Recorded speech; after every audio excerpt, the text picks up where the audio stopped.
नमस्कार, आपके साथ मैं हूं गौरव अग्रवाल। आप देख रहे हैं देश का number 1 prime time show super prime time. शुरुआत इस वक्त की बड़ी खबर से। यूक्रेन युद्ध में शामिल हो गया है बेलारूस।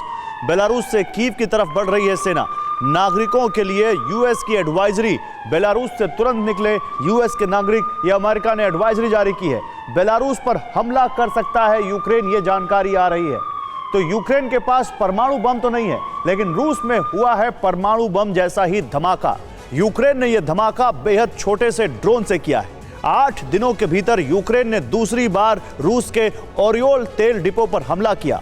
तेल के भंडार से ड्रोन की चिंगारी छूटते ही ऐसा धमाका हुआ जैसे न्यूक्लियर हथियार से होता है। 72 घंटे से यूक्रेन लगातार रूस में ड्रोन हमले कर रहा है और दुनिया को आधुनिक एयर डिफेंस बेचने वाला रूस लाचार है। रिपोर्ट के मुताबिक ज़ेलेंस्की ने हथियारों की कमी के बीच ऑपरेशन त्रिकोण शुरू किया है, जिसके तहत महज 3 तरह की शक्तियों से रूस को दहलाने का प्लान है।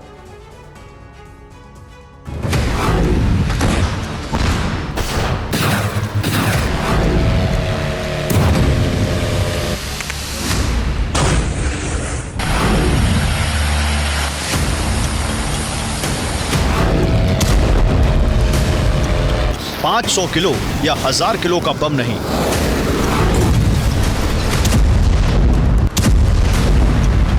स्कैंडर या जिरकॉन जैसी मिसाइल भी नहीं।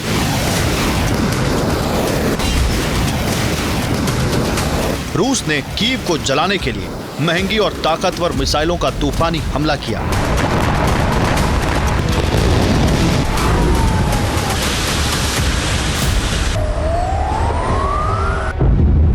लेकिन यूक्रेन बस छोटे छोटे ड्रोन से रूस में लगातार तबाही ला रहा है।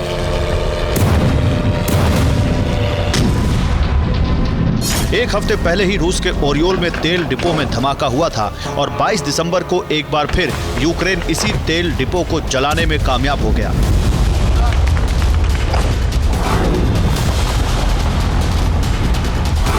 ओरियोल में 14 दिसंबर को हमला हुआ था और उसके बाद फिर 22 दिसंबर को यहां ज्वालामुखी जैसा ब्लास्ट हुआ।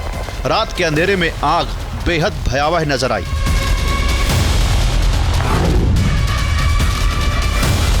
ओरियोल में हमले के बाद ही जबरदस्त सुरक्षा इंतजाम कर दिए गए थे।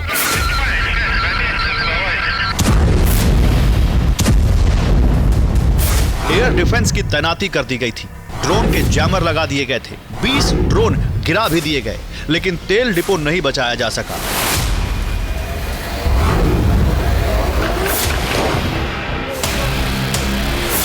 कजान में जलती हुई इस इमारत से भी पूरी दुनिया में रूस की साख पर सवाल उठे, क्योंकि इस हमले ने दुनिया को 9/11 की याद दिलाई थी।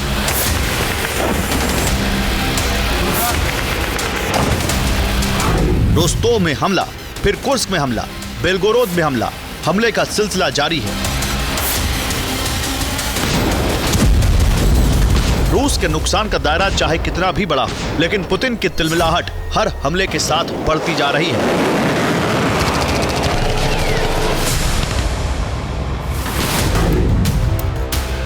दुनिया में सवाल उठ रहे हैं कि आखिर दुनिया को एयर डिफेंस बेचने वाला रूस इतना लाचार क्यों है। यूक्रेन ने सिर्फ 2 साल में S-400 को मात देने वाले ड्रोन बना लिए। सबसे अधिक परमाणु हथियार रखने वाला देश यूक्रेनी ड्रोन को क्यों नहीं रोक पा रहा।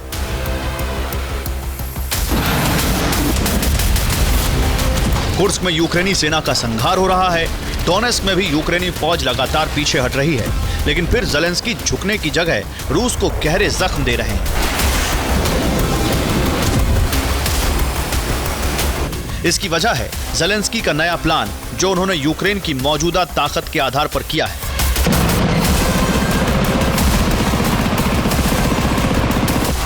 रूस के खिलाफ ज़ेलेंस्की के इस प्लान का नाम है ट्रायंगल, यानी त्रिकोण।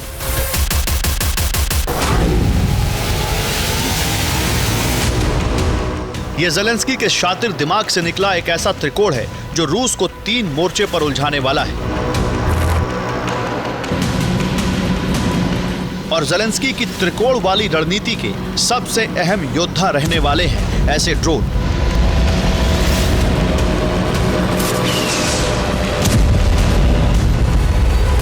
यूक्रेन के पास इस वक्त हथियारों की भारी किल्लत। ना एयर डिफेंस की मिसाइलें हैं, ना आर्टिलरी के लिए गोला बारूद। लेकिन मुश्किल हालात में यूक्रेन की सबसे बड़ी ताकत बना है ड्रोन।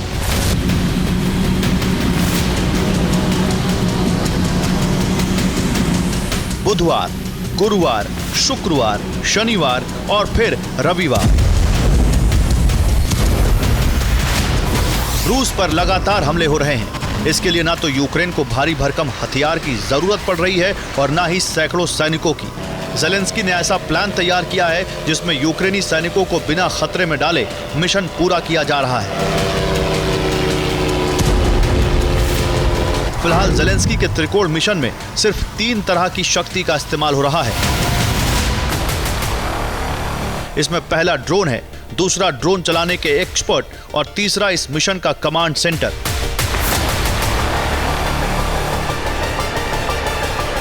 कमांड सेंटर से रूस के भीतर के टारगेट फिक्स किए जा रहे हैं। ड्रोन एक्सपर्ट हमले कर रहे हैं और फिक्स्ड विंग ड्रोन से हमलों को अंजाम दिया जा रहा है।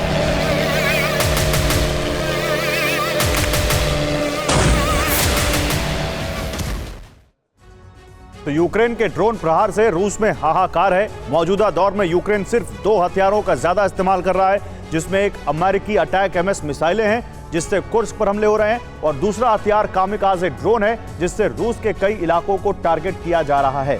यूक्रेन के ड्रोन का इस्तेमाल भी लॉन्ग रेंज की मिसाइलों की तरह यूक्रेन कर रहा है। यूक्रेन ने कजान में हमला किया जो यूक्रेनी सीमा से 1300 किलोमीटर दूर है, जबकि ओरियोल 350 किलोमीटर दूर है। हथियारों की भारी किल्लत के बीच यूक्रेन की ड्रोन शक्ति ने रूस को लाचार बनाना शुरू कर दिया है। यूक्रेन का EUT ड्रोन बेहद घातक है क्योंकि यह 75 किलो तक विस्फोटक लेकर उड़ सकता है और इसकी रेंज 1000 किलोमीटर है। इसके अलावा UJ-26 बीवर ड्रोन से भी यूक्रेन हमला कर रहा है। यह ड्रोन भी 20 किलोग्राम विस्फोटक ले जाने में सक्षम है।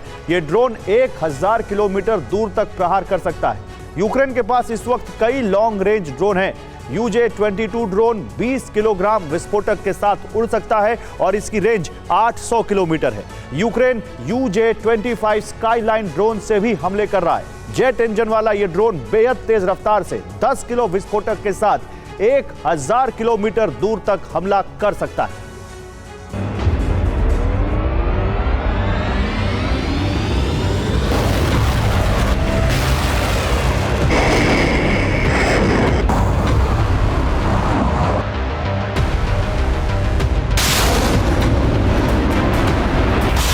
यूक्रेन की कमजोरी ही ज़ेलेंस्की की सबसे बड़ी ताकत साबित हुई है।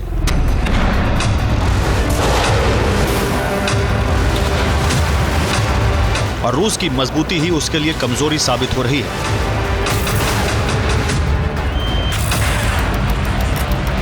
कैसे, ये समझिए। रूस ने बड़े और घातक हथियार बनाए। रूस की एयर डिफेंस बड़ी बड़ी मिसाइलों को गिरा सकती है,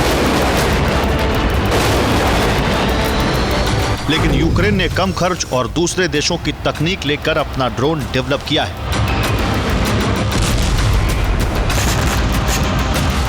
यूक्रेन के कुछ ड्रोन में लकड़ी का इस्तेमाल हुआ है। यूक्रेन के ड्रोन बेहद कम ऊंचाई पर उड़ने वाले हैं। सस्ते ड्रोन से यूक्रेन एक साथ 25 से अधिक हमले एक साथ कर सकता है।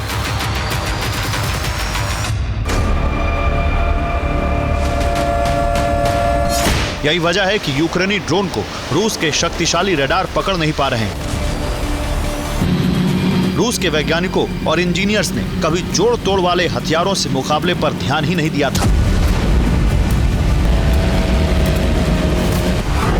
रिपोर्ट के मुताबिक यूक्रेनी बॉर्डर के करीब ड्रोन कमांड सेंटर बनाए गए हैं। फूड पैकेट और पानी के टैंकर में ड्रोन छिपाकर लाए जा रहे हैं। ड्रोन के हिस्सों को अलग अलग करके बॉर्डर तक लाया जा रहा है।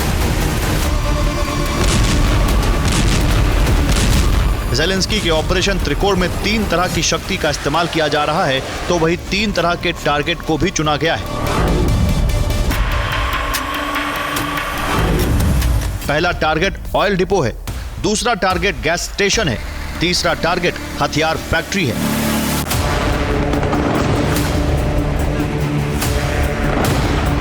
यूक्रेन बॉर्डर से 1300 किलोमीटर दूर हमला करने में यूक्रेन एक बार फिर कामयाब हुआ और इस बार बारूद बनाने वाली फैक्ट्री को निशाना बनाया गया। कुप्यांस्क में भी ड्रोन शक्ति से यूक्रेन ने रूस के काफिले पर हमला किया। इस काफिले में 2 टैंक और 3 आर्मर्ड व्हीकल थे। कुर्स्क में नॉर्थ कोरियाई सैनिकों पर भी लगातार ड्रोन हमले हो रहे हैं।